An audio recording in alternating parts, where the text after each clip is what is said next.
All right. Well, I want to say welcome to the audience that's joining us live today. So I'm excited. We're going to be talking about using transplants in today's talk. So let's get down to the brass tacks. There's an overview of what I'm going to share with you today. There's common transplants, advantages to using transplants, seed tips, hardening off the transplants, purchasing them, setting them out, fertilizing, and then just some warm and cold season crop differences or tips. And then if we have time, I have a transplanting video. If not, I will give you the reference to show you that and then have some time for questions and comments. So feel free to add anything in the chat as we go along that you want to not forget at the end, and then we'll address those as well. So to get started, here's just a list of common transplants that you might purchase at the store or grow your own. A lot of people like to grow their own tomatoes, peppers, broccoli, Brussels sprouts, cabbage, cauliflowers, cantaloupes, melons, cucumbers, lettuce, squash, watermelon. And typically the bigger seeds like the squash and watermelon, you can use a lot of those as direct seeding, but the advantage of growing transplants it'll give you a much better opportunity to be successful at growing. So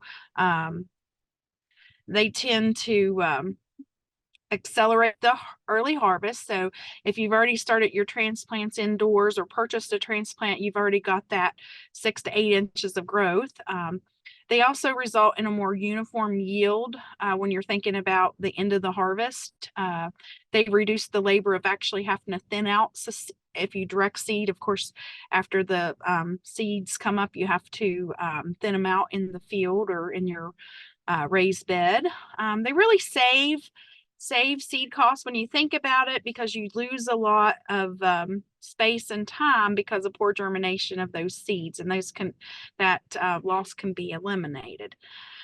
Transplants can also replace harvest crops quickly when doing succession planting, so you don't have to worry about having crops harvest or coming ready for harvest at the different times. And specifically, the advantages if you home grow your own transplants, you get to select the specific cultivars that might be hard to find if you're trying to purchase those. Typically, you'll have fewer insects and diseases introduced to your operation. And you get to choose the container or the type of growing box you want to put them in, or in the actual ground. And then the last thing, and I think this is the most important thing and why a lot of people do it, is just, that personal satisfaction. The same reason that we garden, in seeing that you're able to make the seeds germinate and grow your own transplants. So there's just some real advantages to using transplants. Moving on to tips to get your seeds started as transplants. Each seed packet should have the year on it. Of course, if you're doing some heirloom seeds or you've saved your own seeds, hopefully you've included that information. But just a note, the older the seeds are, the harder they are to get to germinate. And you want to do a germination test before you start planting. You can do that by roll some of the seeds on a damp paper towel, and then place a plastic or glass container over it that's tight fitting lid. Then you want to place at room temperature for about a week to 10 days and then you want to count the number of seeds that have germinated. So the paper towel that you have the seeds wrapped up in, it needs to be damp the entire time. And then if you're going to determine the germination rate, you just take that number of seeds that you actually had sprout, divide it by the total number of seeds that you were testing. So if you were testing 10 seeds and only 7 sprouted, then you would have a 70% germination rate. So this will really estimate how many transplants that you can produce, or how many more that will be needed to purchase from the seeds that you have. So if you're estimating 30%, you just look at the area that you have to cover and kind of do that math as well. So one thing that's really important to mention about growing your own transplants is the hardening off period. Um, you want to set the transplants in a shady location that's really protected outdoors for at least 7 to 10 days before you plant them for the first time. This allows them to acclimate to the outdoor temperature. Of course, if it's a warm season crop, and we'll talk about the differences between warm season and cold season here in just a few. Um, you do not want those to be exposed to temperatures below 55. So if it's a cool season, yeah, maybe you can put it out there 45-ish and pull it in the nighttime, and then just slowly expose those plants for longer periods of time in the sun. So if you know it's going to get a little bit of sun, then you might just move it a little bit further out there or leave it outdoors a little bit longer. Allowing the plants to dry out slightly between watering. That's also important to the hardening off period because it stresses the plant just enough to make it hardy. Young seedlings also increase their food reserves when you do that. So it reduces the severity of transplant shock and increases the actual survival rate of those transplants in the garden. So I know this is a very wordy slide, but when you're purchasing transplants, there's a lot of things that you need to be aware of to look out for. And the number one thing, if you're going to purchase, you want to be selective on what you do purchase. And how you be selective is you want to make sure that they're healthy transplants. The shorter, stockier plants are usually more healthy than the tall, leggy plants. You want to make sure they're disease-free, they are insect-free, they're uniform. The darker green leaves are better than yellow type leaves. And then you want to make sure the roots have a nice white color and have a vigorous growth that you can see. If you notice, if the roots are actually so thick that they're kind of encircling the container that they're in, they're actually searching for water and nutrients, and they're probably already experiencing stress at that point. So you might want to avoid that if it's a really massive root ball, but you want to be able to see evident strong roots. You want to see transplants, they're wider than they are tall or just as wide. 6 to 8 inches is the ideal. You can get them taller in some plants, but just note that the taller they are, the more likely they're experiencing stress. They should be free of any leaf spots or yellowing or dried, shriveled leaves. These could be signs of diseases. If they're extremely large, they're more likely to suffer from transplant shock and grow slower or even bolt or die. So that's why the proper size and age is important. And that's why when you're growing your own, you need to calculate the weeks that you need to put them in before they actually go into the ground. And we'll talk about that too. So local nurseries are a very good source for transplants. If you have that opportunity, they actually grow varieties that are typically good for your area. But if you have to purchase from a garden center, you want to observe the conditions in which they're being cared for. I mean, are the workers attentive? You can actually put your fingers in the soil of the trays of the plants to see if they're dried out. Just kind of pay attention to how they're cared for to decide if that's the department store or garden center that you want to purchase them from. You also need to think about purchasing the transplants at the right time of year. Again, going back to that cool season, warm season crops. You don't want to buy cool season when it's getting too hot in the summer because they won't be successful. And the other thing is you want to buy right before you plant. You don't want to buy them and then just keep them at home because then that makes you have to take care of them in the trays as opposed to leave them at the nursery where they have a routine. Another good tip, if you are purchasing the transplants, is to research what you're buying to make sure that you know the growing requirements, and you'll have more success if you plan for those specific varieties or plant cultivars. You don't want to choose any plants that have fruit or flowers on them. If they're starting to flower, that could be a sign of stress. And if you're using transplants that do have flowers, you definitely want to pinch those off, because what that does, fruit production, it actually transfers it back down to root development. So you're moving where the plant is putting its energy into when you transplant, and you want them the transplant to focus on getting good root establishment in your new growing medium. You need to also be able to identify problems like we talked about with those diseases, wilted leaf, curled, or spotted leaves. That's definitely going to be signs of maybe disease that you don't want to bring to your garden or growing area. Any sign of bugs or flies around, like little gnats, they could be thrips or aphids,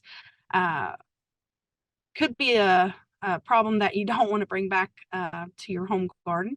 And a lot of times the clearance aisle should be avoided. I mean, even though you think you're getting a great deal, it's usually because they are at the end of the season, and people have picked through the best quality and left the rest. So just try to avoid that at garden centers.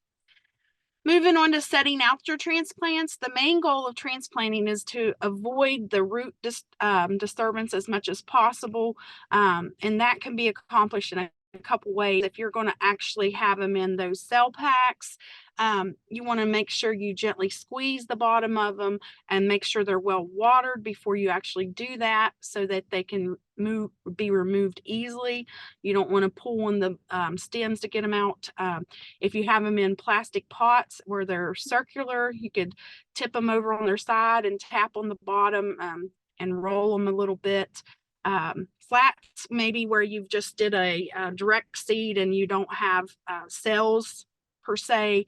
If you've done this, and you can actually take a sharp knife and cut the soil into blocks around each plant.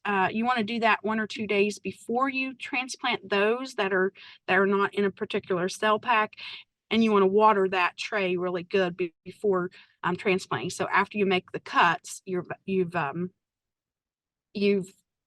disturbed the plant's root system, but that watering will stimulate the growth of the roots before you put them out as transplants. And when possible, you want to set out your transplants in the evening as the sun's going down, or definitely on a cloudy day. You don't want to do it in full sun. Early plantings really need protection, especially if they're warm season crops. So if you do have to place something over a plastic cover or cloak, I've seen people use milk jugs. You can use just a number of things like recycled containers.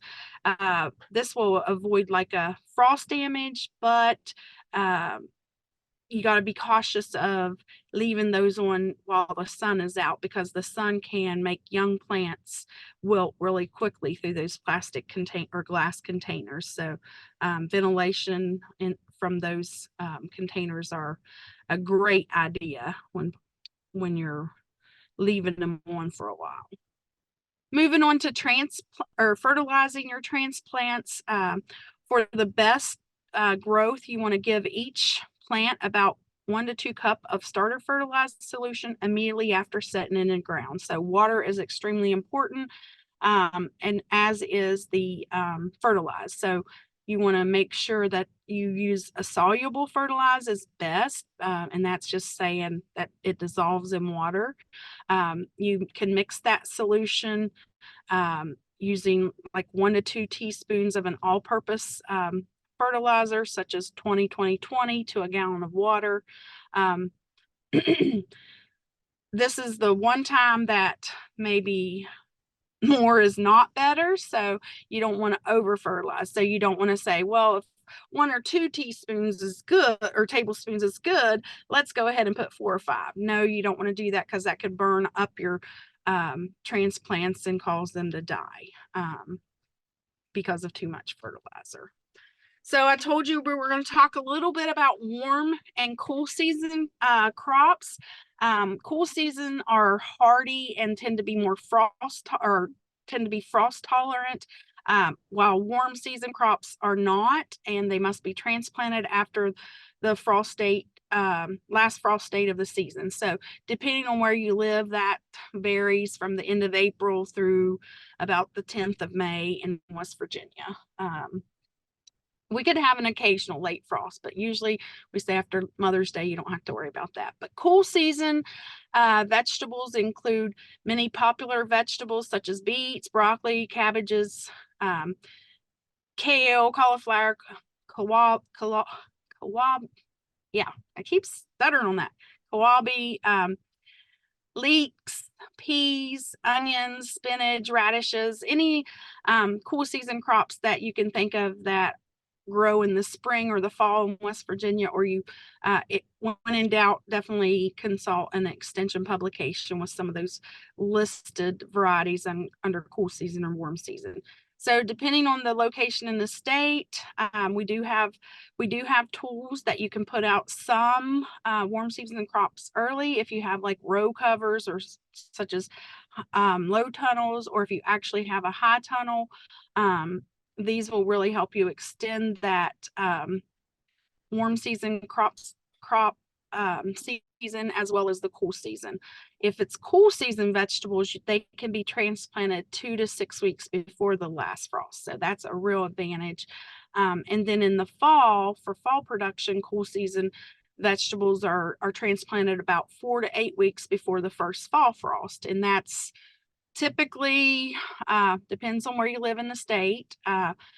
Mid-October is about our first frost, or the second week in October. So, and I'm down here next to the Ohio Valley, so maybe if you're more northern, it might hit a little sooner, like the 1st of October. So just kind of look at our garden calendar. It has a map of the state on the back, and will show you what your last frost dates and first frost dates are. But warm season crops need to be transplanted before or need to be transplanted after the frost date, or they will require like cover crops.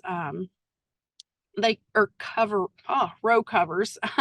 They can also be low tunnels installed to prevent the damage of crops. And again, back to those cloches or milk jugs that have ventilation installed. Warm season vegetables include crops such as beans, tomatoes, peppers, the things that you normally see growing in the summertime: sweet corn, squashes, cucumbers, eggplants, those type of things. And that is the presentation. It's 22 minutes after. I know we try to do these in a 15-minute window. I do have a video, but I will show you where you can. This is a video that we have on our extension webpage. If you go to using transplants in our fact sheet that's listed on the extension website, I will show you just a second. Maybe. I gotta watch an ad here for just a second.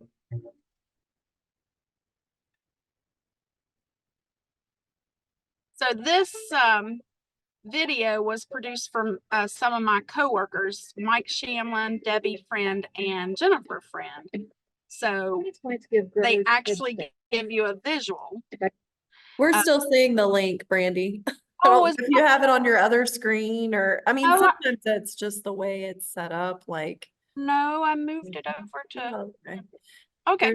Well, anyways, I won't try to hold up the presentation, but I will say, if you go to the WVU extension website and do a search for using transplants, you can click on the link and it actually gives you a video to watch. And before, well, I kind of closed out of that a little early, so let me just share that screen so I can finish out the resources I wanted to share. So, of course, this is the YouTube, if you actually wanted to search it on YouTube, but we have that link on our website, and here's some references. This is the actual name of the fact sheet, Using Transplants in the Garden, WV extension. And you would go to our lawn and garden section under the gardening 101, Using Transplants in the Garden, and that'll have the video. You just have to scroll down a little bit. Other resources that I used were Vegetable Transplant Production by Dr. Lewis Jett, Vegetable Gardening for Beginners, also on our website by colleague Jody Richmond, Planting in a Home Garden. If you look on this first Using Transplants in the Garden, you will see like a guide that has typically a range when you would want to plant the most popular vegetable plants. So it's a good little chart to utilize. And then lastly, I looked at a Growing Vegetable Transplant for Home Gardeners fact sheet by the University of Tennessee Ag Extension Services. So back to questions or comments. Does anyone have any questions? Sorry, I didn't see where the actual video wouldn't play, but if no one has any questions, we have a hand raised. Go ahead, Baxter. You unmute yourself and ask the question. Yes. So in lots of little gardening groups and stuff like that on Facebook, some of the most common things that I see people put and list when they start their own seedlings or their own starters, maybe it's got yellow leaves, possibly sun scald, or could have been affected by freezing. Maybe they already, as a starter, they already have some bugs on it, stuff like that. In most of, and even, let's say you went to a garden center and you purchased some starters, they look good, then you get them home, and like strangely enough, a third of them now have bugs on them. Obviously, one of them had it, and they've decided to move all over the condominium. Better to just go ahead and scrap those, turn them into green matter and throw them in a compost bin? Or is it okay, well, I'll try to nurture it? Obviously, with bugs, you could be spreading that to the others, sun scald or freezing. Maybe they grow, maybe they don't. Is it just not worth the time? Is it just better, all right, go ahead, put a seed in the ground, or obtain a different one, or start a new starter? I'll be quiet. I think you nailed it. Actually, I would just, transplants are relatively inexpensive, a little bit more than seeds, but if you have the option, the variety that you're using is still available at a store to go out and purchase, I would purchase it. Of course, if you're growing your own, you'd have to start it from seed again, and depending on what actual crop it is, some vegetables do well at direct seeding, while others you would have to start over as a transplant. I would recommend just trashing them. Again, depending on how severe, like, you talked about some sun scald or spots, you don't want to take the chance of that disease spreading to other plants in your garden and causing more harvest loss. So I would definitely use those in the compost pile and get something that's going to be a healthier start for you. And just to let you, and thank you for the question, Baxter. The code word for today is transplant. So I know Kristen just posted in the chat the YouTube video where you can watch my colleagues actually do the transplanting and talk about tips. She will also post the survey link, or Keely will. Yes, the survey link, I don't know if you guys can hear me, my connection's in and out, but the survey link is in the chat. I'll bump it down to the beginning. And you can also find that on social media. We'll be posting a recording of this video, and it'll be on that as well. Okay. Are there any other questions or comments? All right. Well, thank you so much for your time. And really enjoyed it. I love growing any type of vegetables or plants in general. So I wish you all luck, and I hope if you haven't ever tried to start your own transplants, you give it a try with something. I mean, you can still purchase some and experiment with others and see what works for you and what doesn't. Sometimes it's just the fact that you might have not the correct lighting, or you have to learn when to hold off on watering those little tender plants.